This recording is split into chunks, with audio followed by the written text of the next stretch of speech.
What does it take to run a floating city? The USS Gerald R. Ford, a $13 billion fortress and a self-contained world for 5,000 sailors. The story begins in World War II. The USS Enterprise, launched in 1938, proved that air power projected across oceans was the future of naval warfare. By the 1960s, a revolution, nuclear power. The new Enterprise, CVN-65, eliminated the need for refueling, extending its global reach from weeks to months. Construction began in 2009. At Newport News, 75,000 workers spent 8 years welding, wiring, and testing the most advanced warship in history, formally commissioned in 2017. But the Ford would spend several more years in testing, working to overcome technical challenges before its first full deployment. The most revolutionary change is EMALS. It replaces 1950s steam catapults with electromagnetic energy, launching aircraft more smoothly and with greater precision, catching a 150-mile-per-hour jet in 320 feet. The new advanced arresting gear absorbs enormous energy, reducing stress on the aircraft frame with every landing.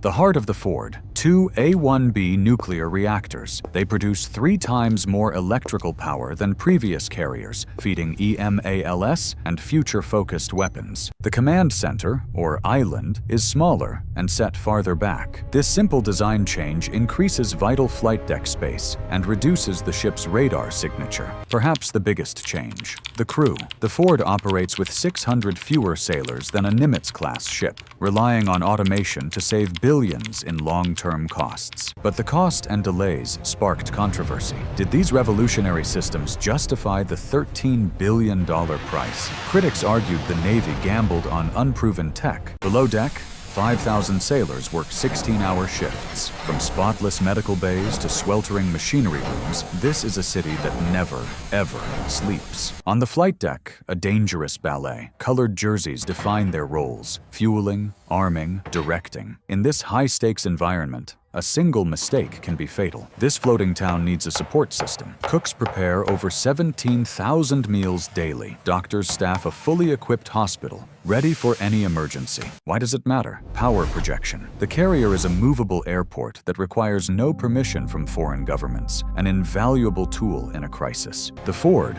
is the cutting edge of engineering. But what remains uncertain is whether this $13 billion design will prove superior in actual combat. The future is uncertain. As new threats emerge, the Ford must adapt, using its massive power for drones, advanced radar, and perhaps even directed energy weapons. This is the USS Gerald R. Ford. It is officially designated the most dangerous workplace in the United States military. History is written in fire. 1967. A rocket misfires on the Forrestal. 134 sailors are killed. 1981. A night landing on the Nimitz goes wrong. 14 dead. The dark and the sea are unforgiving. Today they have new gear and new training. But does it truly make them safe? Or just safer for now? Today they have new gear and new training. But does it truly make them safe? Or just safer for now? New technology, like the EMALS catapult, brings new, unknown risks. What dangers are still hiding in the system? Yellow shirts. One wrong hand signal from a 19-year-old, and millions of dollars or human lives are lost. The grapes handle thousands of gallons of explosive fuel. A single spark means catastrophic failure for everyone. Red shirts load live missiles. They work with devices designed to kill, knowing one mistake is fatal. Green shirts. They manage the violence of launching a 30-ton jet and the controlled crash of its return. Blue shirts move 60,000-pound aircraft with inches to spare. There is zero room for error, ever. The landing signal officer, guiding a pilot onto a moving target. He holds the pilot's life in his hands. Brown shirts are the newest, the youngest. They carry the immense responsibility of the final safety check. The noise, 140 decibels. It's a physical assault. Hearing loss is not a risk, it's a guarantee. Intakes that suck you in, exhaust that blows you overboard, cables that can cut a person in half. At night, In a storm, the danger multiplies. The deck is slippery, pitching, and visibility drops to zero. But some say the biggest danger is the culture. Is questioning safety seen as weakness? A fatal silence. Navy leadership points to the data. Accidents are down. They argue safety is the absolute priority. But crews work 16-hour days for weeks. How can a sailor suffering from extreme fatigue be a safe sailor? Can a simulation truly prepare you for the sensory overload, or does it just create a false sense of security? Will robots save lives, or will they just introduce new, unpredictable ways for things to go wrong? A sailor blown overboard by jet exhaust. His body never recovered. A story based on multiple tragic cases. For the families back home, every phone call, or a call that doesn't come, is a moment of terror. Survivors carry the scars, physical burns, psychological trauma, a lifetime of panic from a workplace accident. This shared danger forges bonds closer than family, an absolute life or death trust in the person next to you. They are just kids, 19 years old, holding the responsibility for a $70 million jet. The pressure is immense. The job doesn't just kill, it maims, hearing loss, broken joints. A lifetime of chronic pain is the reward. Experts say the deck is a human factors nightmare. It's designed to fail, but succeeds through sheer human will. It's a deadly ballet, a performance where one missed step, one moment of lapsed focus means death. They call it normalization of deviance. You cut a corner once, it works. You do it again, until it doesn't. This rigid discipline makes the impossible possible. But does that same culture stop sailors from reporting risk? Physics. You can't make a 30-ton jet quiet, light, or slow. Some danger simply cannot be engineered away. This is the team, young, diverse, performing specialized jobs in an environment that actively tries to kill them. This is the central conflict, national defense capability, balanced against the safety of a 19-year-old sailor. The future may help. Augmented reality could warn a sailor seconds before a fatal mistake.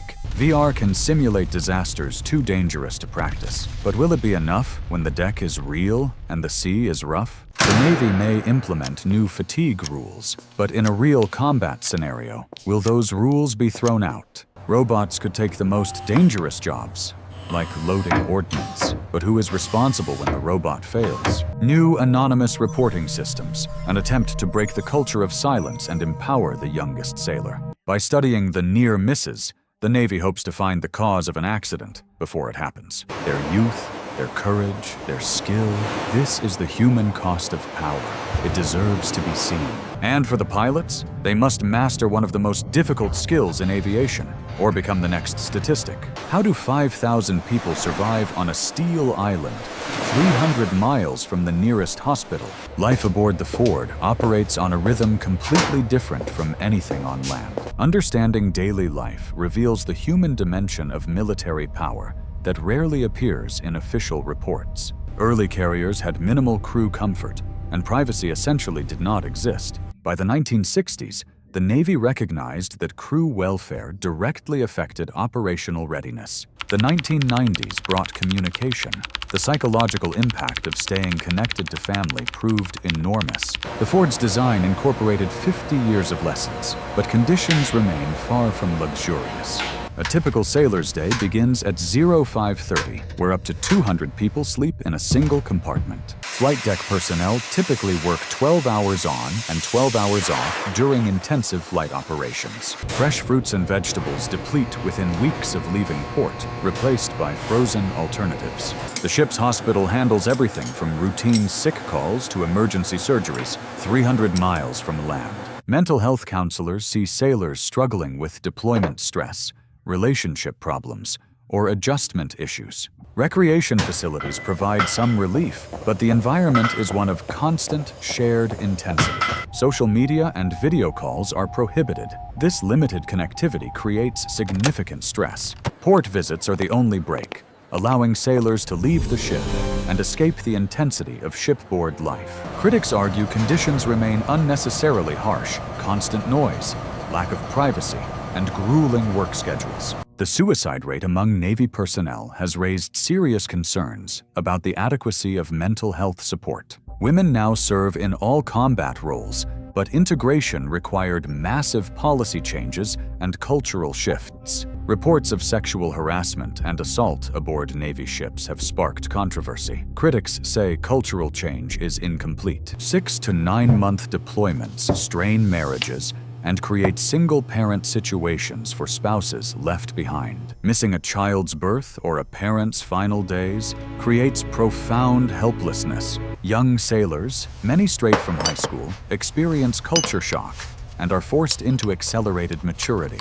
Marriages face extraordinary stress. Problems can't be discussed in real time, straining relationships to the breaking point. Senior sailors describe the cumulative toll of multiple deployments, missing years of their children's lives. Yet many describe lasting bonds. The intensity of shared, dangerous experience creates powerful connections. The carrier environment creates unusual psychological stress, constant noise, artificial lighting, and a complete lack of solitude. Think of deployment, living in a loud, crowded mall for 6 months, where you can never leave. The leadership challenge is immense, balancing mission requirements with genuine concern for sailor welfare. Carriers are microcosms of society. People from every background are forced to cooperate, breaking down prejudices. Quality of life directly affects retention. If conditions drive good people out, the Navy loses its expertise. Thousands of sailors work around the clock in these challenging conditions, far from home and family. What remains uncertain: do current support systems adequately address the psychological toll of extended deployments? High confidence. The Navy will implement improvements, including better internet connectivity, as technology improves. Medium confidence. The Navy may experiment with shorter deployment cycles to reduce family stress.